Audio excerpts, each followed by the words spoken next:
श्री गणेश गीता विघ्न हरण मंगल करण शरण सुखदाता श्री गणेश पद कमलयुक्त वंदो बारंबार।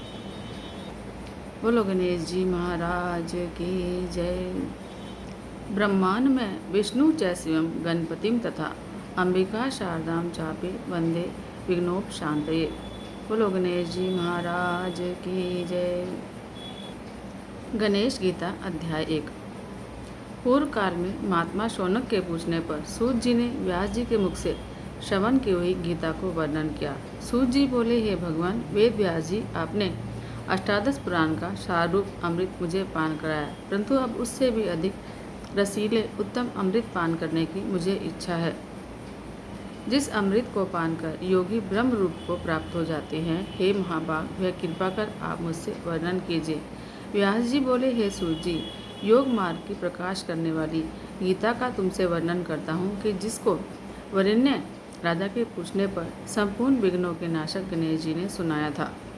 वरेण्य राजा बोला कि हे विघ्न दूर करने वाले, हे महाभुज, हे सर्व विद्याओं के पंडित, हे संपूर्ण शास्त्र के तत्व को जानने वाले, आप मुझे योग माया का वर्णन कीजिए। श्री भगवान बोले, राजन, मेरी कृपा से तुम्हारी बुद्धि निर्मल और शास्त्र को ग्रहण करने वाली है। सुनो, मैं योगामृत गीता तुमसे कहता हूँ।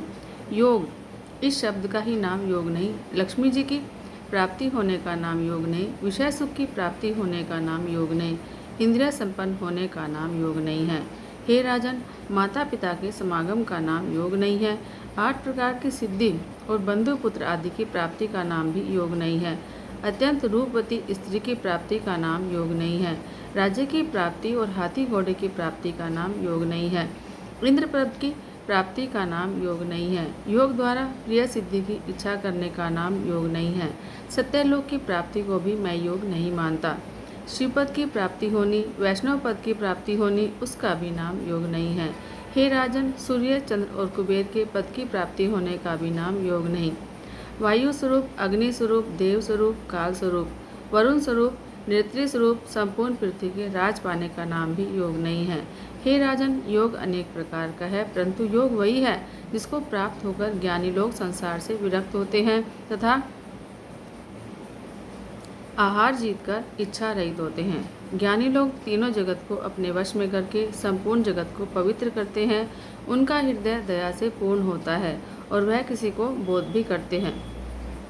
वह जीवन मुक्त होकर परमानंद रूपी पद में मग्न होते हैं और नेत्र मूंद कर हृदय में स्थित परब्रह्म का दर्शन करते हैं।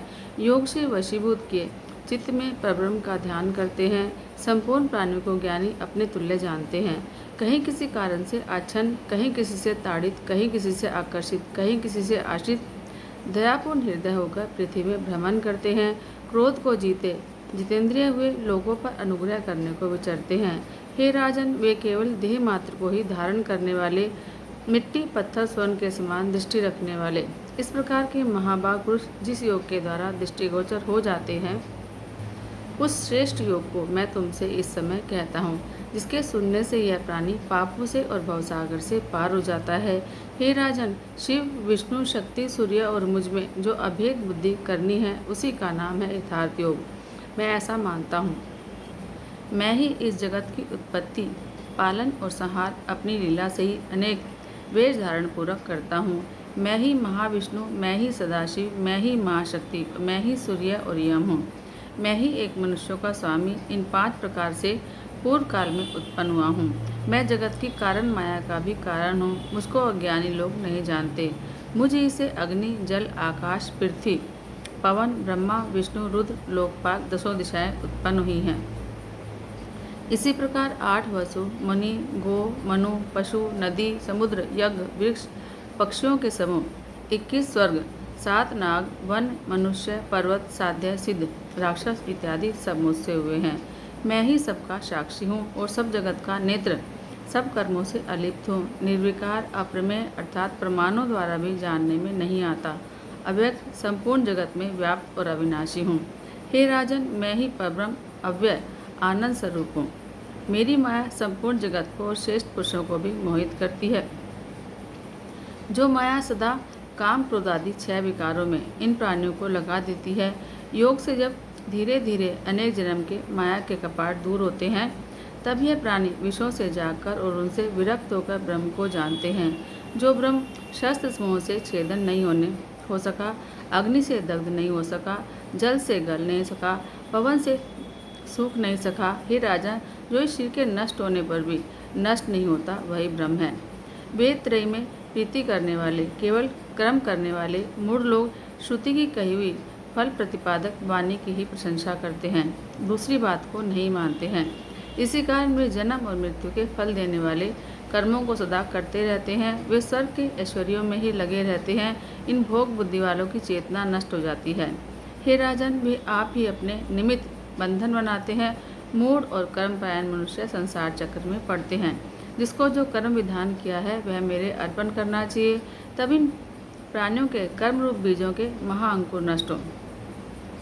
चित्त की शुद्धि होने से ही विज्ञान की प्राप्ति होती है।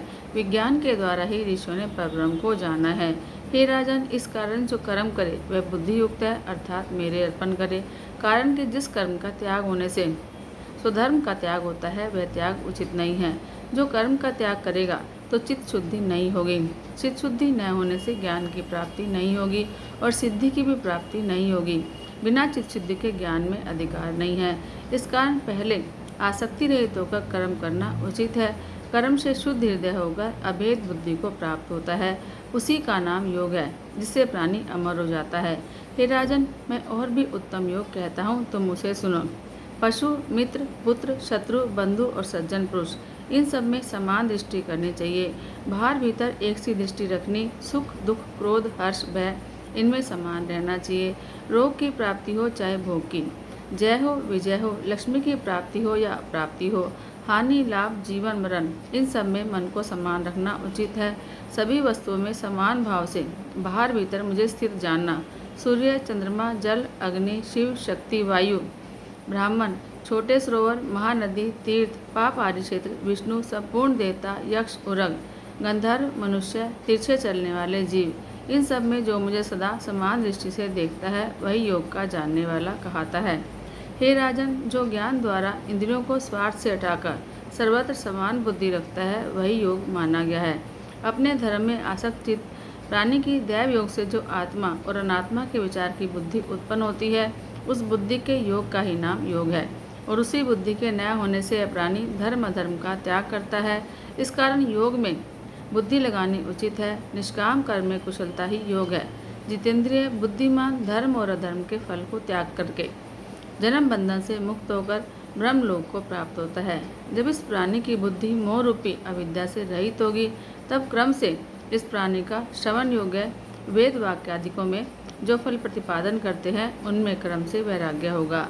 जब तीनों वेदों में प्रतिपादन किए कर्म से यह बुद्धि परमात्मा में लगकर निखिल हो जाए, निश्चल हो जाए, तब इस प्राणी को योग की प्राप्ति होती है। हे प्रिय, जब यह बुद्धिमान मन के संपूर्ण कामों को त्याग कर दे, अपने आत्मा में आप इसे संतुष्ट हो, तब यह स्थिर बुद्धि कहता है। किसी प्रकार के भी संसारी सुखों में तृष्णा न करना, दुख में उद्विग्न न होना, भय क्रोध राग न होना, यही स्थिर बुद्धि का लक्षण है।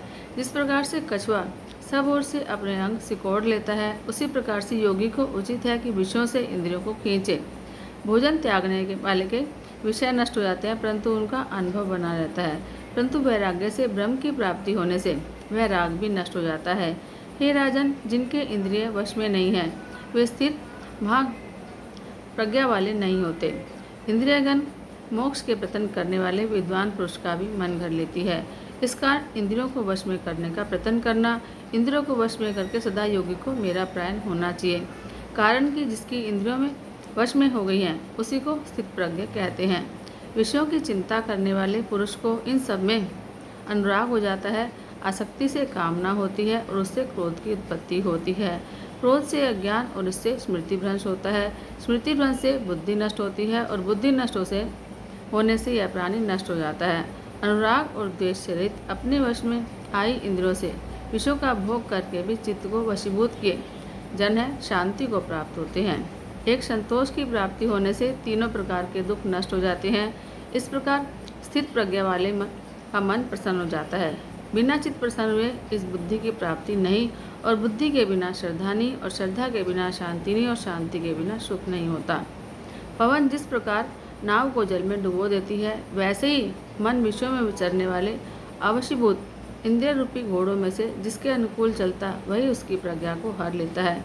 अज्ञान से आच्छादित संपूर्ण प्राणियों के लिए जो आत्मज्ञान रात्रि स्वरूप है, उसमें इंद्रिय वश करने वाले संयमी योगी जानते हैं, और जिस विषय बुद्धि में संपूर्ण प्राणी जागते हैं, वह विषय भोग ज्ञानियों के लिए रात्रि स्वरूप है।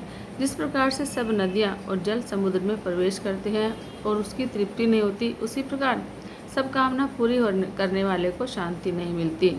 इस कारण प्राणी को उचित है कि सब प्रकार से विषयों की ओर धायमान होती हुई इंद्रियों को वश में करे, तब उसकी बुद्धि स्थिर हो। जो ममत्व, अहंकार और सब कामनाओं को त्याग करता है, नित्य ज्ञान में रत रहता है, वह ज्ञान से मुक्ति को प्राप्त हो जाता है। हे राजन, जो दैव गति से इस ब्रह्म ज्ञान बुद्धि को प्राप्त हो जाता है, वह तुरीय अवस्था को प्राप्त होकर जीवन मुक्त हो जाता है। ओम तत्सदिति श्रीमद् गणेश गीता सूपनिषत्सु गर्भासुयोग अमृत अर्थशास्त्रे श्रीमन् महागणेश पुराणे उत्तरखंडे बालचरिते गजानन वरेण्य संवादे सांख्य सारार्थ योगो नाम प्रथमो अध्याय।